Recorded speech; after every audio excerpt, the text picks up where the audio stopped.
Hi, in the last video we built a machine that predicts whether a fruit is a banana or an apple. In doing so, we focused on predicting a specific group, either apple or banana, one or another, with nothing in between. This type of prediction, where we determine the category or group an object belongs to, is called classification. But we can also predict a number instead of category. This is called regression, and that's exactly what we are going to do now. We are going to build a picture that launches a table tennis ball right into the target.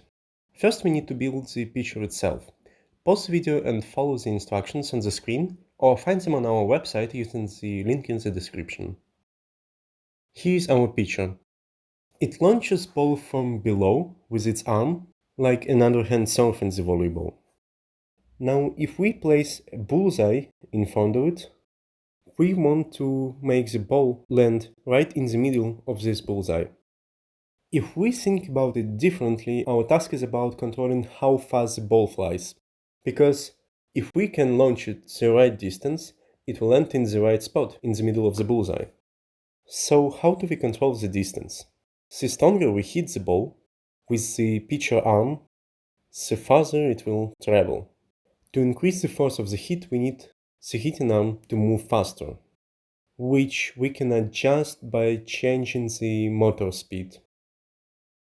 And we've refined our idea from a board goal. We want to hit the target to a clear and measurable objective. We want our model to calculate the correct motor speed to launch the ball a specific distance, so that the ball lands right in the target. In machine learning terms, the feature here is the distance to the target, and the label is the motor speed. So it's time for data collection. We will now collect data on how fast the ball flies when hit with different motor speeds. To do this, I have already opened the experiment website and I have already connected the LEGO hub to it. All the links and instructions are in the description.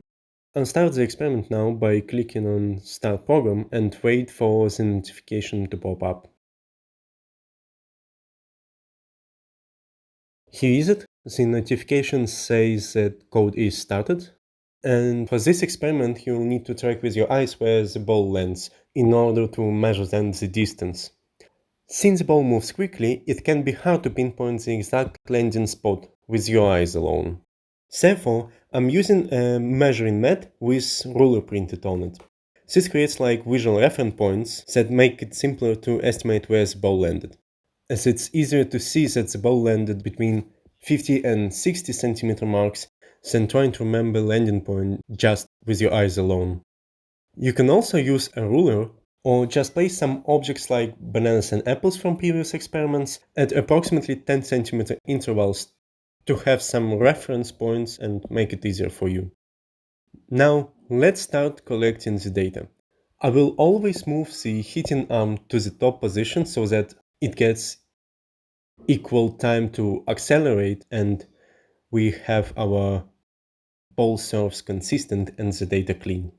I start with motor speed of 20%.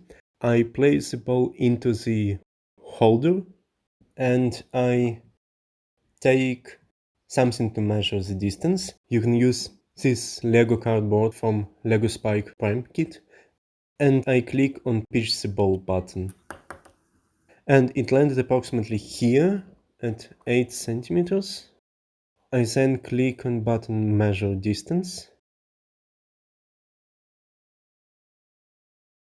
and it tracked that the ball flight 8 centimeters. Now I will repeat this for motor speeds 40, 60 and 80%. I update the motor speed here.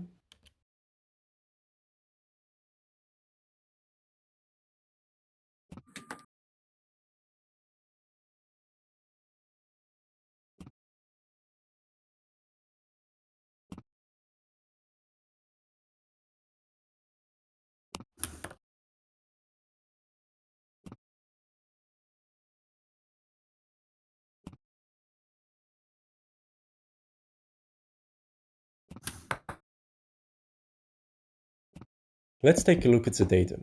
If we try to connect the points, we can see that they all approximately form a straight line. So the simplest approach to building a model is to just draw a line that goes through these points and use it to predict the motor speed by measuring the distance to the target.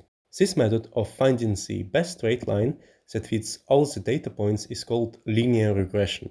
As you may know, a straight line is described by its slope and intercept.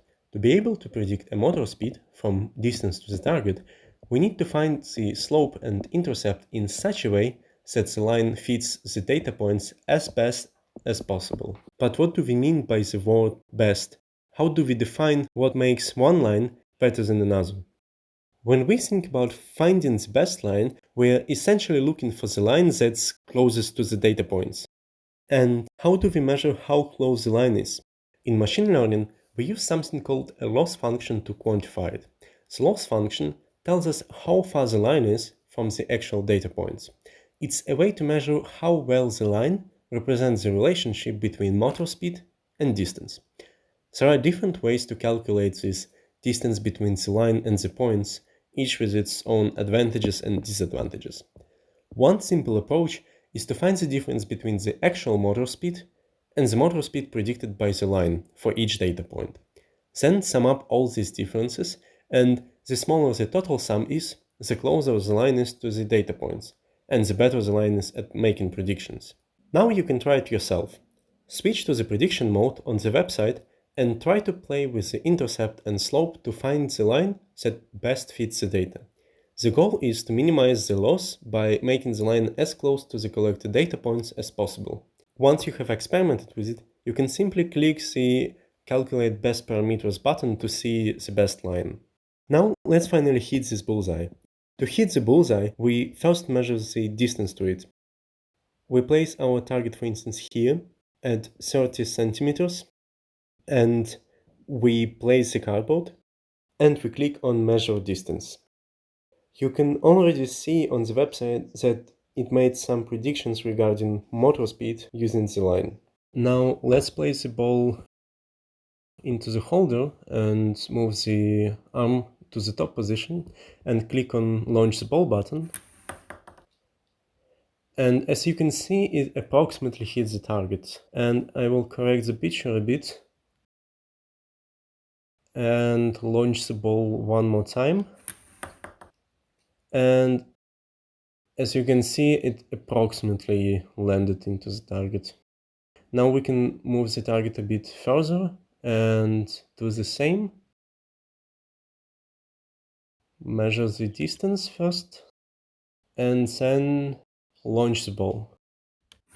And it was already closer, and we can try to move our target even further away at 80 centimeters approximately, and place the ball, move the arm to the top position, measure the distance, and launch the ball. And it was almost perfect hit. Keep in mind that the pitcher has its limitations. The motor speed can only be varied between 20 and 100%. So if the target is too close or too far from the pitcher, it won't be able to hit it, as the motors would be out of the range. And so we've gone from an abstract idea of hitting the ball into the target to a task definition of predicting motor speed using distance to the bullseye. And at the end, we have a working model. In the next video, we will also explore some other types of machine learning that don't follow the usual receive features, return labels model. Stay tuned.